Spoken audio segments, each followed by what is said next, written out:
Do you feel boredom after eliminating alcohol? Do not try to fix it. It is worth way more than you know. My name is Karolina Rzadkowska. I'm the author of the book Euphoric, Ditch Alcohol and Gain a Happier, More Confident You. I've helped thousands of people lose the desire to drink and find something so much more stimulating on the other side. Let me explain. There are so many reasons why we are driven to drink alcohol, and a lot of it comes down to meeting our core emotional needs. Now, obviously, a lot of people drink to relax and to, unwind from stress and deal with bad days and stuff like that. But isn't it uncanny that we also use alcohol for the complete opposite reason? It's Friday night and you actually want to feel more excited, you want to go out, you want to have a good time with your friends, you want to have something fun to do. So, it's weird that alcohol is used to bring us down, but alcohol is also used to bring us up. You see how it's meeting two different needs at that point? So the thing is that I found myself in that category a lot. Drinking was something that I couldn't wait to do over the weekend. It was like the highlight of my week to get through a rough work week of something that wasn't fulfilling my soul, to be able to get to the weekend, to go to the happy hour, to the brewery tasting, to the winery, whatever it was. And in that moment, it was something that I was so looking forward to. And I remember when I first went alcohol free, it was like, what do I do with my hands on a Friday night? For so long, I had rewarded myself with alcohol over the weekend. And so it really was one of those things when you're like, what do you do? And if you have recently eliminated alcohol in your life, you know what I'm talking about, right? It is like this really existential question of like, well, what do people do to have fun and how do you feel at the time and all this kind of stuff. Now, here's the thing I really want you to understand. So many of us got introduced to alcohol because it does release this artificial response of dopamine in the mind. Now, when I say the word artificial, I mean it because it is so off the charts that your brain is not used to getting that level of dopamine in the brain. In fact, your brain flags it. It knows that this isn't natural. It knows that this is not happening in the natural way that you would release dopamine. And the same thing happens when you have some cocaine or some heroin or any other drug. The brain knows something is off. So what happens is you get these high spikes of dopamine when you drink alcohol. Now, dopamine sounds good, right? We all want more of it, so we chase the thing that eventually brought us that dopamine in the first place. But the thing is that your brain is smarter than that. It knows something's up. And so what happens is that the receptors that actually catch the dopamine molecules actually start retracting over time. And your brain releases less dopamine naturally. So because I had these high spikes of dopamine on the weekend, my brain was actually getting trained to have a lower dopamine baseline, meaning I felt way more apathetic, way more sad, and way more just blah most of the time. Now, I was still a pretty optimistic person, so I wouldn't call it depressed or anxiety in the worst forms, but it was blah during the week, and you probably know what I'm talking about. And then it was time to go out for drinking, and all of a sudden you have something exciting to do again, right? Now, here's the thing. We don't actually want high spikes of dopamine. It is not what our brain was designed for. Our brain is designed for a higher dopamine baseline. Now, let me explain what that means. So dopamine, a lot of people think it's a pleasure chemical, right? It's released when you're doing something like drinking or scrolling or eating sugar, all those kinds of things. But this is where we have it wrong. Dopamine is not a pleasure chemical. In fact, it is a chemical that rewards challenge, that rewards effort. And so when you do something hard that challenged you, that stimulated you, that's when you release more dopamine and your dopamine baseline actually goes up. It is not that artificial spike that you get from doing something easy and immediate gratification and completely unearned. And your brain knows the difference. That's why at the end of the day, drinking is not really fulfilling in the long term. Now, here's the thing, is when you go alcohol free and you're bored, it's a really great idea to start stimulating yourself in new ways. Now, in my book, Euphoric, I actually have a whole chapter devoted to this on how to create new fun for yourself.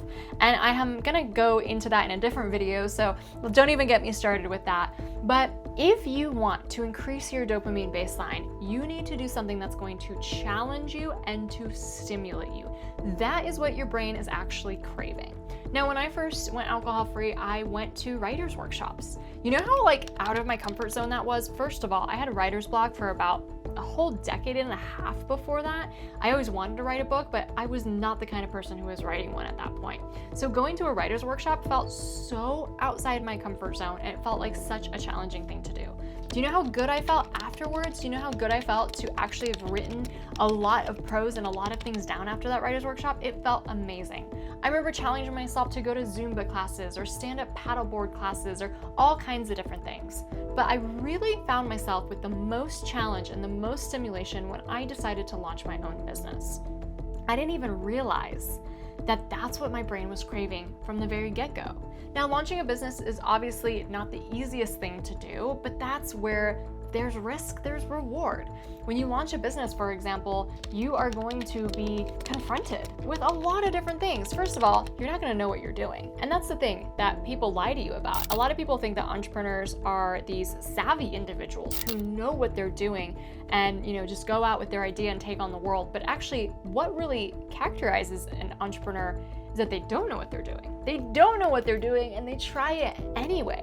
And I think that's a really beautiful attribute in entrepreneurship. And you have to get used to that really uncomfortable feeling of, hey, I have no idea what I'm doing, but I'm gonna try a bunch of things anyway. And think about it. When you are first starting, it's like the tech. You have no idea how to put a website together. You have no idea how to order products. You have no idea how to do this and that. And it does feel really overwhelming because you're such a beginner. But your brain is craving to go through each and every one of those challenges. So many of us need to build businesses on social media because it is the best way to get the word out and really grow your brand. But it is also so confronting for your ego and your psyche, who doesn't want to be so seen and so visible, who feels like everything you say is cringe, who feels like, oh my gosh, I don't know what I'm talking about, or I don't know who I'm speaking to, or all the blah, blah, blah that comes up. And when you face all those fears, all of a sudden you grow so much more resilience and the dopamine baseline goes up. So when you're feeling bored and you're not sure what to do with your time after drinking, it is seriously a sign that your brain is craving way more stimulation from you. And while I love to encourage you to go launch your own business, for some people it's going to be a different kind of project. Maybe it's an encore career for you. Maybe it is a huge endeavor that you take on, like running a marathon. You have to find the right thing for you and really explore the territory.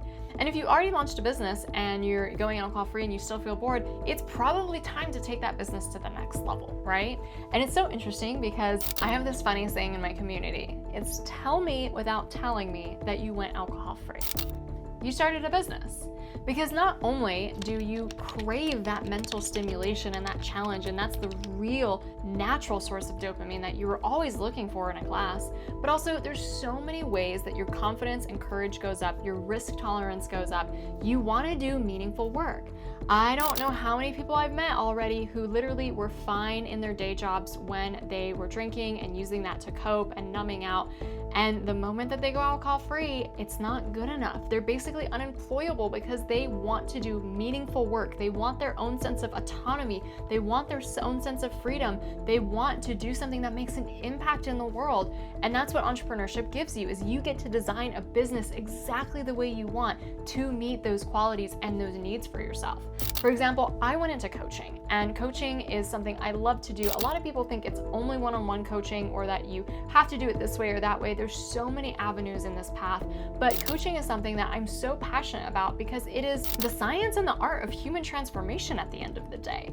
And I help people go alcohol-free, and I help people start businesses, and I help people find their purpose, and I help people grow into thought leadership. And there's nothing more rewarding for me than to see the visceral impact that I've had on someone's life. And I do this in so many different formats. Obviously, I do this in a YouTube video. I have one-on-one coaching. I have group programs. I have masterminds. I have retreats. I have events and all this kind of stuff.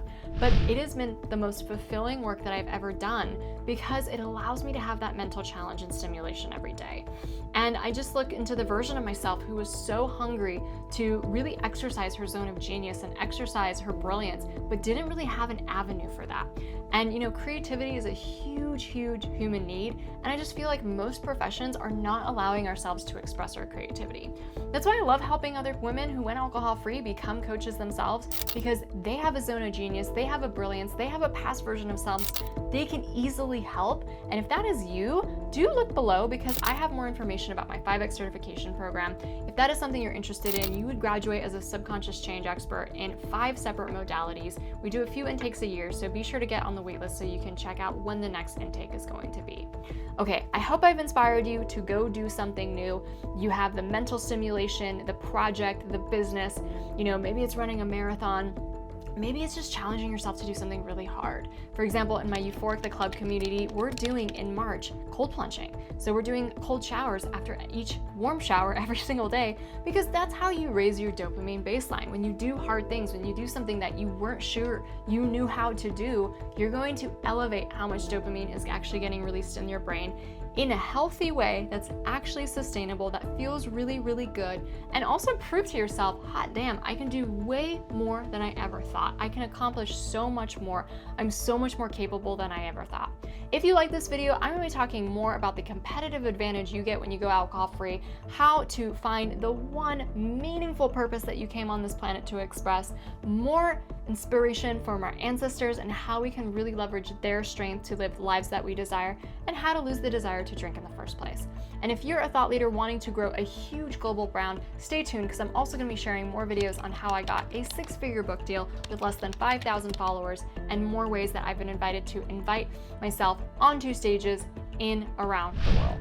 If you like this video, be sure to like and subscribe, and leave me a comment. What are you doing with the newfound time, the newfound clarity, the newfound energy? Your brain is craving that stimulation. It's time for meaningful work that you're obsessed with, not the drudgery, not the career stuff, the thing that really lights you up, the passion project, the business, the initiative. Let's get to it.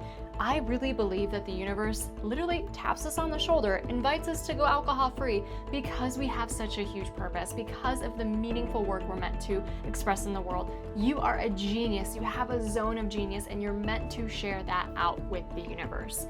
So be sure to let me know what you're going to get started with. And do subscribe so you never miss a video. We're going to have so much more coming at you on successful people who don't drink, the competitive edge that you get from getting alcohol-free, how to lose the desire to drink in the first place, and if you are building a personal brand, how to really position yourself as a thought leader that is respected and well known in your field. Welcome to Euphoric AF, and thanks for watching.